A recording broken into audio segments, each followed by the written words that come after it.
right, here with analysis of all this and Joe Biden's latest election woes, former Speaker of the House, Newt Gingrich. Mr. Speaker, your reaction to all the news tonight, Joe Biden pressuring Israel to put a pause on the war.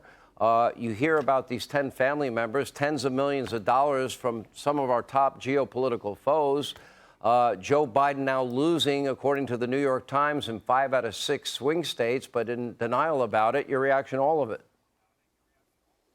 Well, I mean, first of all, Chairman James Comer is doing a great job, and people need to realize he's doing that job under enormous pressure from the administration and from the left. So I really commend what he's doing. Second, I have to tell you, as I listened to him describe the $30 million, I was reminded of the scene in The Pink Panther, where Peter Sellers, as a detective, is on the stand, and the prosecutor says, "On your salary, how could your wife buy all of these things?" And he says, "Well, she was really good with the kitchen budget." What you have here is so clearly, visibly, a bunch of people who are crooks. I mean, this isn't a complicated case. Joe Biden and his family are collectively the Sopranos of New Jersey, of Delaware. They're clearly crooks, and you have to start with that. The minute you say to yourself, could this be an episode of The Sopranos, it all falls into place. So that's the part of it. The other part here, which I think is frightening, is Andy McCarthy, who's a very serious former federal prosecutor, wrote recently, "We're going to have to come to grips with the fact that we have a Chinese communist agent in the White House, the president." Now, I don't know, agent's too strong a word.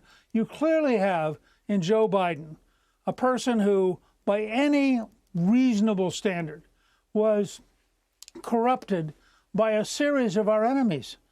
Russian money, Kazakhstan, the original corruption in Ukraine, Romania, and of course the Chinese communist. And I think that, and I've talked to Chairman Comer before, and to Chairman Jordan and others, Chairman Smith.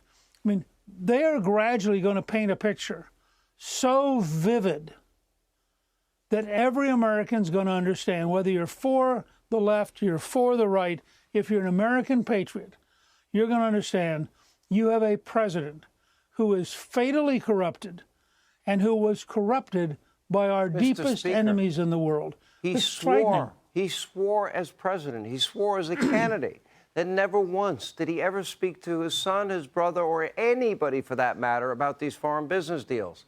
But yet, Hunter's partner, Devon Archer, identified over 20 meetings he was calling into. We know 5 days before he leveraged $1 billion to get the prosecutor in Ukraine fired to allow his son with no experience, addicted to drugs at the time, to continue to get paid. We know he was on the call with Burisma executives. We know he met that Russian oligarch that James Comer talked about at Cafe Milano.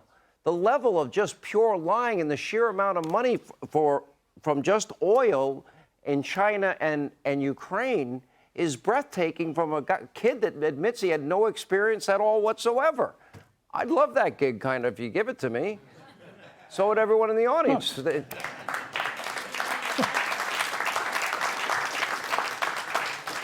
Well, first of all, you may remember, Sean, a few years ago, we had a terrorist picked up who had parked a bomb in Times Square, which luckily did not go off. He was brought in front of a federal judge. The federal judge said to him, 2 years ago, you became a U.S. citizen. You swore loyalty to the United States. How do you explain this? And the terrorist looked him in the eye and said, "You know, Judge, I lied.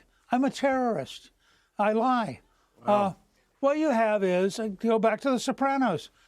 You wake up in the morning as a crook. You have two futures. You can tell the truth and go to jail, or you can keep lying. Every morning, for apparently years, Joe Biden has woken up and said, "You know, I think I'll just keep lying." And so far, it's worked.